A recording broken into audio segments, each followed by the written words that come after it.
broiler production, there is always talk about feed conversion ratios, where we are looking at animal nutrition and animal health, where we are saying that in broiler production, you need the development of the respiratory system, the skeletal system, as well as the flesh or a bit of fat to ensure that there is overall development. When we look at feed conversion ratios, we are looking at the ability or the rate of efficiency in which a bird can convert the feed into the flesh, which is the output, the desired output. We are going to be looking at it from a perspective of manufacturing the feed with elements, nutrients that are responsible or needed or required for the development of a broiler bird. This and more on agribusiness today. Stay tuned.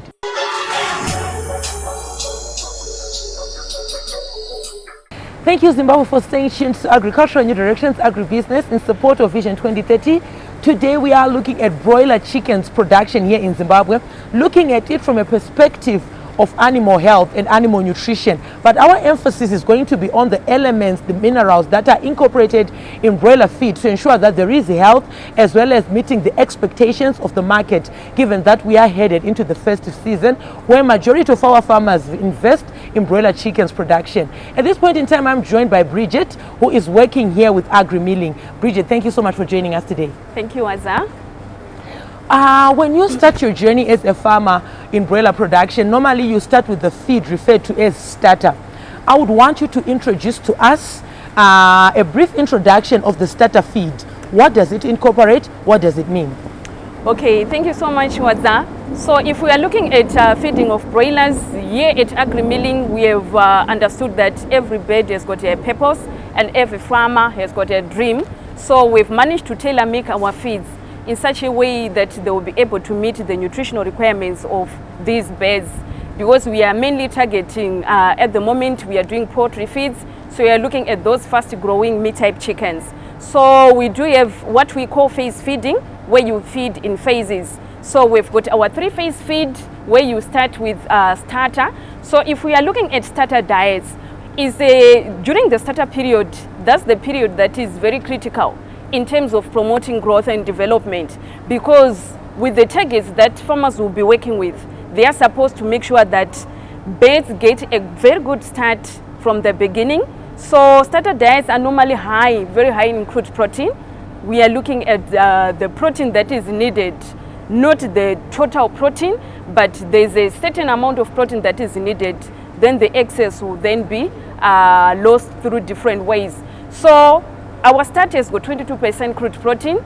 It's there to promote rapid growth and development, targeting things like the digestive system, because for the digestion to take place, for birds to be able to consume large quantities of feed during the grower, during the finisher phase, it also means that the intestines should have developed well. So there is promotion of development of the intestines, the respiratory system, the skeletal system, the immune system, for birds to be able to fight off against various infections. So if we look at starter diets as well, we also incorporate some coccidiostates in such a way that will help to reduce mortalities that usually okay, because if we look at the immune system of the chicks, it will be still developing, so they will be prone to various infections. So it's also good to make sure that we reduce mortalities by possible, so that by the end of the first week, we will have somewhere around less than 1% mortality that can just occur as a result of various things. During the early stages of development in broiler chicken management or production, you would find that there is high mortality that could be attributed to the chick being weak or not properly developed. This is where you come in with your nutrition. With regards to your feeding regimen or the frequency of feeding or feeding placement, what would you want to say that makes sure that as a farmer you are not incurring losses due to high mortality rates, aligning it to animal nutrition? Okay, thank you so much. So when feeding, if we look at broilers, we have what we call phase feeding. So with phase feeding, we are aligning the nutrients with the body requirements of the birds, so that at each changing body requirements, because they do change their requirements, that's why we end up having starter diets, grower and finisher diets, because of the changing body requirements in terms of the nutrients. So we make sure that we do that to optimize growth rates, So if growth rates are optimized, then we'll also be able to reduce chances of mortality, because the birds will also be able to fight off against some infections as a result of getting nutrients that are balanced in their right quantities. So we'll also reduce chances of getting some deficiency diseases that can also occur and also result in some mortalities. Looking at issues surrounding stunted growth, what would be your recommendations in line with proper use of starter feed, in line with curbing issues of stunted growth? Okay, is usually when we end up having cases of stunted growth, there are a lot of factors to put into consideration. Firstly, looking at the feed, we expect a well-balanced feed, because starter diets are supposed to be well-balanced and fortified with the minerals and vitamins, with also essential amino acids, which are very critical for that growth and development during the early stages of development. So birds need to consume the correct quantities according to the feed manufacturer's recommendation. If we are looking at agri-milling, we are expecting consumption of 0.5 kgs of feed. So that 0.5 kgs of feed is enough. If it's consumed, it's enough to promote the rapid growth and development of all the systems that are working inside the body of the chick as it will be developing. So we normally expect farmers to make sure that they feed according to recommendations that they will get on the feed tag that will be on the bag. So they will find a printed tag stitched on the bag, and also some feed bags. They will also have information in terms of feeding requirements. Still on the information, normally what would a bed, you would say that this bed is the one that is most suitable for starter feed? Which, at what age are we looking at it with regards to weeks and days? And at what day would you say starter feed is enough? We are now moving into the next phase. Looking at the periods within weeks and days, what are we looking at? Okay, we are looking at starting from day old to 14 days. That's where starter should be given. That's the period where there is critical growth and development. We are also looking at management issues, things like overcrowding. It can also reduce growth of the birds because of competition for space, for air, for the feeds. We are also looking at things like feed wastages around feeders. There are some cases whereby there will be a lot of wastages. So we are assuming that we have given the birds like 500 grams of starter, yet they will have consumed less than that. So end up having a standard growth. Environmental management as well, managing our temperatures, whereby very high temperatures will also result in poor feed intake, which will lead to standard growth.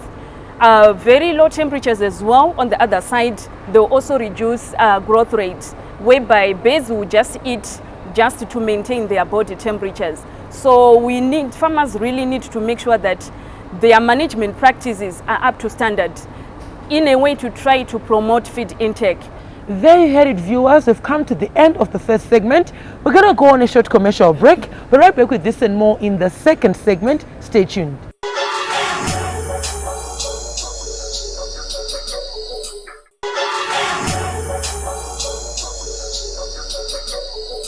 Thank you, farmers, for staying tuned to Agricultural New Directions, Agribusiness, in support of Vision 2030. Today, we are looking at broiler chickens management, where we are starting with feed, animal nutrition, from starter, grower, up to finisher. They all play different critical roles in the broiler development. Now, viewers, encourage you to be a part of these conversations. Feel free to get in touch with the producer, Wadzanai Manyore, on 0772-807-506. Alternatively, you can like our Facebook page, Agribusiness with Wadzanai.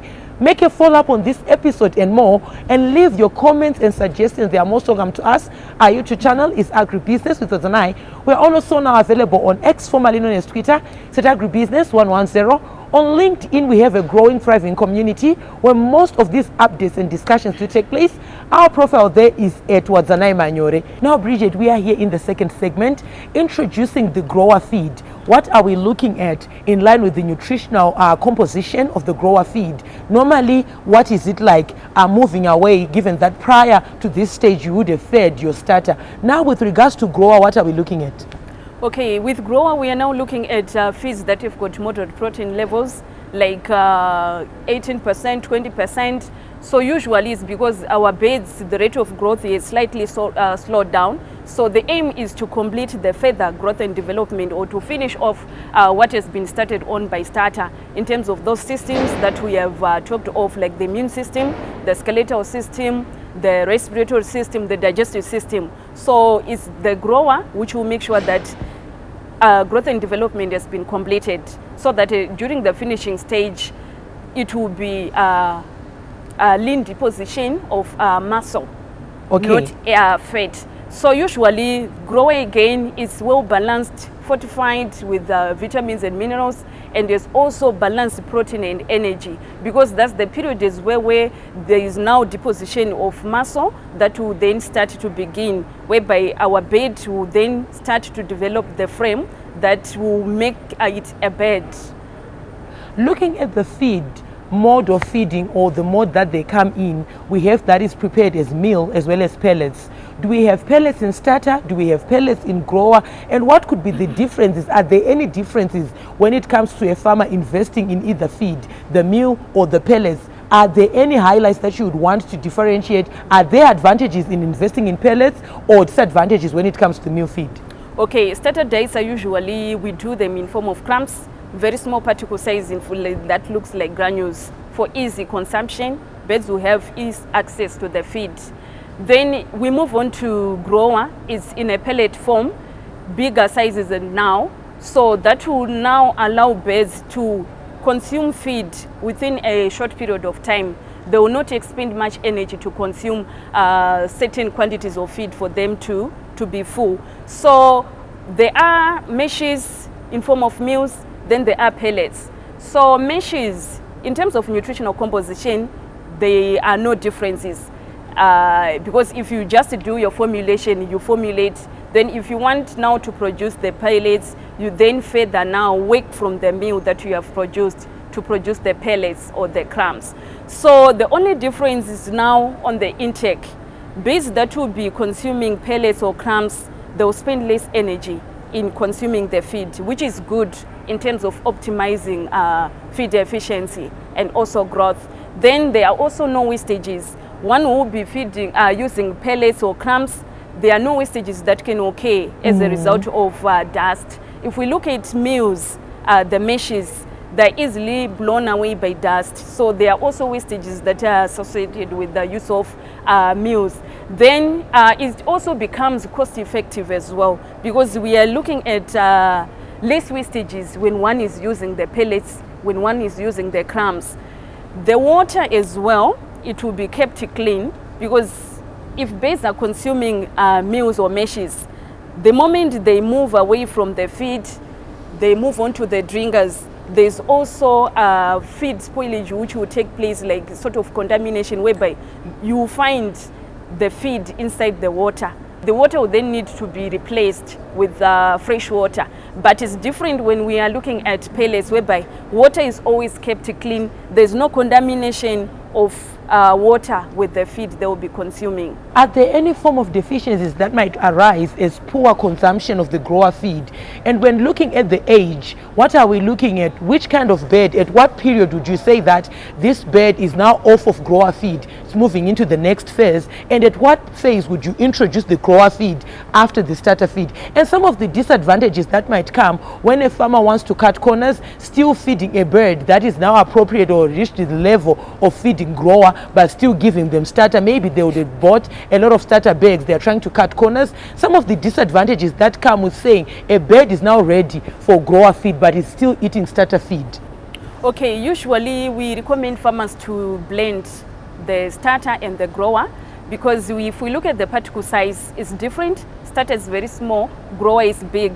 Then if we also look at the nutritional composition, it's also different. So we normally encourage farmers to do what we call gradual introduction, whereby starting from, if they are not using grower crumbs in between starter and grower pellets, they need to introduce grower starting from day 11. They mix the grower, like 95% will be starter, 5% grower. They blend, giving water with stress pack. The following day, they move on to 75% starter, 25% grower, till they reach day 14, whereby all the starter is supposed to have been consumed. Then they will just continue now giving grower from day 15 to day 24. So that smooth gradual introduction will allow a smooth transition to take place, whereby they will avoid challenges that can then occur, where birds will end up scratching the feed and trying to look for the smallest particles to consume. So we want birds, the digestive system, to adapt as well to the new feed that will be coming. Then looking at weight grower is given, we are saying from day 14 15 to day 24, but they should have gradually introduced it earlier. Okay. Yes, at the same time giving water with stress pack. Thank you so much for that. Now you would find that when we're discussing, we're looking at modes of priming, where you are saying that you just do not introduce the grower feed away from the starter feed. You in a way have to prime by means of mixing the grower with the starter, so that the digestive system gets used to board the feed without any interruptions. We're going to go on a short commercial break. We'll right back with this and more in the third and final segment. Stay tuned.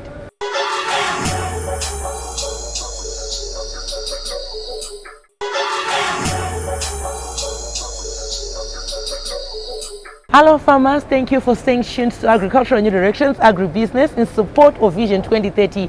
We are here in the third and final segment where we are looking at broiler production in Zimbabwe. It comes in 3 phases of nutrition: starter, grower, then finisher. In this segment, we are going to be looking at the finisher feed, its components, how it's fed, the frequency, etc. I am still with Bridget, and we are coming to you from Agri Milling, looking at the feed formulations that they are coming up with to ensure that they are satisfying the market of broiler producers. Bridget, we are here in the third and final segment. Welcome back. Thank you. Looking at the finisher feed, what are the components that are in there that ensure that as a farmer you are wrapping up your 6 weeks, your 8 weeks? At times our farmers harvest at 4 weeks with what they refer to as baby chickens. Okay. Looking at the conclusion, what sort of minerals are there to ensure that you are wrapping up properly? All right, still finisher is also balanced as well in terms of all the nutrients that are needed. So the protein content is the lowest at around 18%. The reason is because our birds have stopped growing, but they are now supposed to accumulate much of the muscle, which is the flesh that we commonly know. So the nutrients, they are balanced. The minerals, we are looking at our calcium, our balanced calcium and phosphorus, that will also allow the legs or the bones to be able to carry the weight of the bird, because that's where our birds are now rapidly gaining the weight, targeting our markets, whereby at 5 weeks we'll be expecting our birds on average to reach live weights of 2.1 kgs, 2 kgs, 2.1 kgs at 5 weeks. So finisher now allows more of muscle deposition to take place. It also starts in contributing to the quality of the meat, that is the taste, maintaining the natural taste of the meat, things like tenderness of the meat for it to be juicy, and also with less excessive accumulation of fat. It's because of the balanced protein and energy that is in the finisher. So usually finisher we finish off. So we normally find finishing dyes without medications as well, because some of these medications, they are mainly found in starter dyes, whereby there are no intentions of finishing off, but starting the birds on a good start. So we give finisher. It depends with the target market as well. Some target 4 weeks, still they need to give finisher, because starting from day 25 up to slaughtering, some will slaughter at 35 days, some will extend up to 42 days. So it just depends with the target market for the customer. But finisher, it is what makes up the carcass, what customers will then come looking for, and what will also break or maintain your relationships with your consumers or your customers. Normally with birds, at times you have markets or you have those people who are selling their birds with a lot of fat, whilst we have some other birds which do not have much fat. They are lean with a lot of muscle and flesh.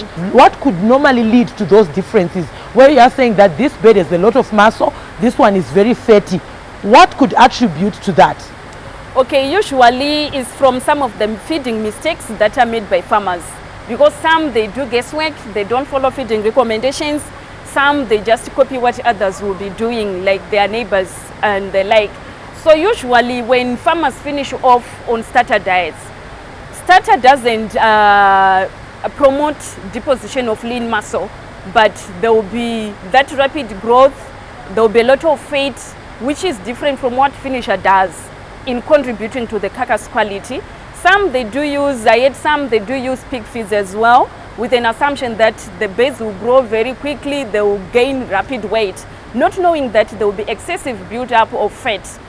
So there will be a lot of fat as well, which will also affect the quality of the carcass. Birds are supposed to gain, the birds are supposed to gain lean muscle, not the fat. Looking at production economics, do we have instances of overfeeding or underfeeding, where you would say that you have reached the diseconomies of scale, or you are saying that a farmer isn't really knowing what they are doing with regards to the investment in their feed? Looking at production economics, what would be your sentiments as an animal nutritionist? Okay, we try by all means to educate these farmers in terms of feeding.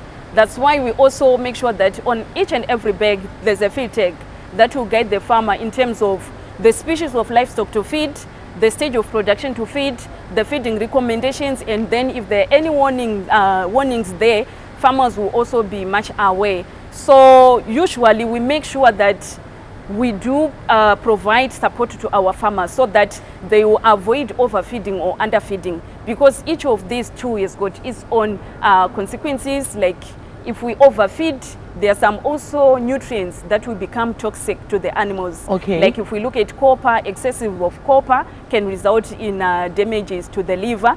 Then underfeeding as well will also result in poor performance. So we try by all means to make sure that animals they feed animals, they reduce wastages so that animals will get the correct quantities of nutrients they are supposed to be getting. For a farmer who's looking to end their production cycle at 4 weeks, I know that the market at times restaurants, top class restaurants are looking for birds, baby chickens, 4 weeks. Do they still proceed to get into the finisher, or they end at grower? What would be the mode or way of feeding for a farmer who's looking to end their cycle at 4 weeks? Okay, they still need to finish off with finisher. Okay. Because grower, we are likely stopping at day 20, day 24. Then from day 25 up to day 28, usually at 4 weeks, they are still supposed to give finisher. So that finisher will also play an important role in terms of contributing to the carcass quality, in terms of the taste of the carcass, the tenderness as well, though it will be there, considering they will be slaughtering early. But things like fat deposition as well, the birds will also have much of lean muscle, not excessive fat. So we recommend even those who will be slaughtering at 28 days as baby chickens to still finish off, give 3-4 days of finisher, and you see a difference in terms of the carcass that you'll be getting out of that. Thank you so much, Bridget, for making time and coming onto our platform and educate the Zimbabwean farmer in line with broiler chickens production. Thank you.